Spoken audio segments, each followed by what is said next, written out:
Bismillahirrahmanirrahim. Assalamualaikum warahmatullahi wabarakatuh. Selamat pagi, anak-anak Bapak. Semoga menjadi orang-orang yang berguna, bermanfaat di masa yang akan datang.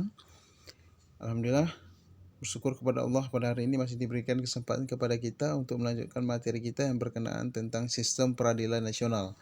Yang minggu lalu juga kita sudah masuk dari layar di atas.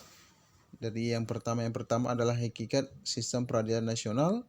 Kemudian macam-macam lembaga peradilan, alat kelengkapan peradilan, dan tingkat peradilan nasional. Pada minggu lalu kita sudah masuk kepada hakikat sistem peradilan nasional. Oke, bisa dilihat kita lah ya. Kita kaji kembali sedikit tentang hakikat sistem peradilan nasional. Oke. Sebelum itu kita tahu dulu apa itu peradilan nasional. Peradilan nasional merupakan rangkaian dan keseluruhan proses perkara pengadilan yang terdapat dalam suatu negara. Nah, ini adalah suatu rangkaian keseluruhan proses perkara di pengadilan terdapat dalam suatu negara. Ini merangkup di Indonesia dari Sabang sampai Merauke, di mana perkara-perkara yang bisa diselesaikan melalui hukum nasional, yang dimana tentunya ini berlaku untuk semua kalangan di negara kita. Oke, dasar hukum lembaga peradilan Indonesia adalah tentunya kita sudah sering kenal ya, ini adalah Pancasila.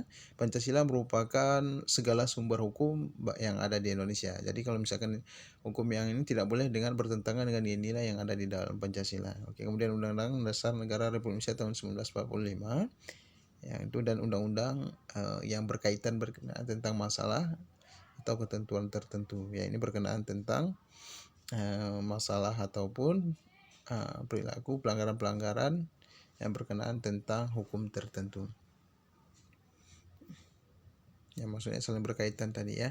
Oke, kemudian kita masuk kepada yang kedua, ya ini adalah macam-macam lembaga peradilan di Indonesia.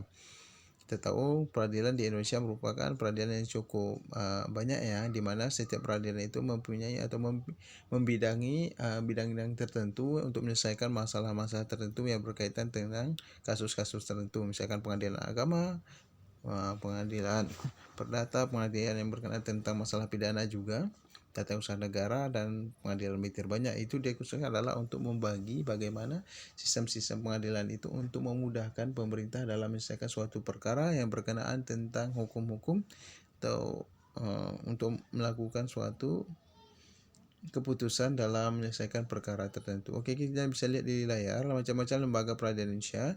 Oke, yang bisa kita lihat ada 4 di sini ya, secara kita lihat. Yang pertama adalah tugas dan kewenangan lembaga peradilan di bawah MA. Nah, nanti kita lihat juga kemudian lingkungan peradilan tata usaha negara. Kemudian lingkungan peradilan militer dan klasifikasi lembaga peradilan nasional. Yang kita bahas adalah bagaimana klasifikasi lembaga peradilan nasional dulu. Oke, kita bisa lihat di klasifikasi lembaga peradilan nasional, ada lembaga peradilan di bawah Mahkamah Agung ya. Ini juga ada Mahkamah Konstitusi, saling berkaitan. Ini lihat dari panahnya ini saling berhubungan satu sama lain, tentunya adalah berkenaan tentang hukum-hukum yang berkenaan tentang hukum nasional ya. Contohnya seperti ini. Lembaga peradilan di bawah MA adalah Mahkamah Konstitusi, misalnya adalah lembaga MA tugasnya adalah menguji masalah bagaimana menguji kembali di bawah undang-undang, menyelesaikan satu masalah yang berkenaan tentang undang-undang, apakah itu undang-undang bisa dilaksanakan atau tidak. Sedangkan Mahkamah Konstitusi adalah tugasnya salah satunya adalah menguji undang-undang yang tersebut. Sedangkan lembaga peradilan bawah MA ini adalah membahas tentang undang-undang di bawah undang-undang yang berkenaan tentu adalah apakah itu undang-undang sudah sesuai atau belum. Nah, kemudian Mahkamah Konstitusi ini adalah bagaimana menguji kembali bagaimana undang-undang yang telah ada. Ya, ini tentunya misalnya dalam suatu perkara ketika itu tidak bisa undang-undang itu tidak bisa diselesaikan, maka mesti menguji, maka kemudian akan dibahas kembali oleh MA. Kemudian kalau MA bagaimana sudah diputuskan, nanti diuji kembali oleh Mahkamah. Maka saling berkaitan, saling berhubungan, tentunya adalah untuk memudahkan dalam proses penyelenggaraan hukum di Indonesia. Kemudian kita masuk kepada tugas dan kewenangan lembaga peradilan nasional di bawah MA. Oke, kita lihat di sini ada lingkungan peradilan umum. Kemudian ada lingkungan peradilan agama. Yang akan kita bahas di sini adalah yang ini dulu. Ada bagaimana pengadilan negeri, pengadilan tinggi, dan Mahkamah Agung. Apa perbedaan di antara ketiga ini? Oke. Negeri adalah pengadilan tingkat pertama ya, kasasi pertama atau menyelesaikan suatu perkara masalah yang ada di suatu daerah. Misalkan contohnya ada pengadilan negeri.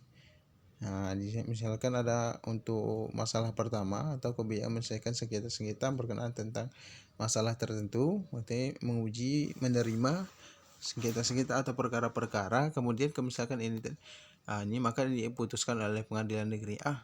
Nah, kemudian pengadilan tinggi itu apa? Oke, pengadilan tinggi itu adalah bagaimana pengadilan yang tempatnya ada di provinsi. Nah, pengadilan tinggi ini adalah bagaimana ketika misalnya contohnya adalah bisa melakukan banding ya. Kalau misalkan pengadilan negeri putusannya tidak sesuai atau tidak diterima, boleh melakukan banding, maka kita naikkan kasusnya di pengadilan tinggi. Nah, maka pengadilan tinggi ini adalah bagaimana untuk menyelesaikan masalah yang dimana putusan yang diambil oleh di pengadilan negeri tidak sesuai atau tidak disepakati, maka boleh melakukan banding kepada pengadilan yang lebih tinggi, ini pengadilan tinggi yang ada di provinsi. Kemudian ada pengadilan tinggi juga, di atasnya adalah Mahkamah Agung. Di sini. Kemudian lingkungan peradilan agama masih sama. Lingkungan peradilan agama merupakan tingkat peradilan, kalau Mahkamah Agung merupakan peradilan tertinggi ya di kekuasaan yudikatif. Oke, kemudian masuk kita lingkungan peradilan agama.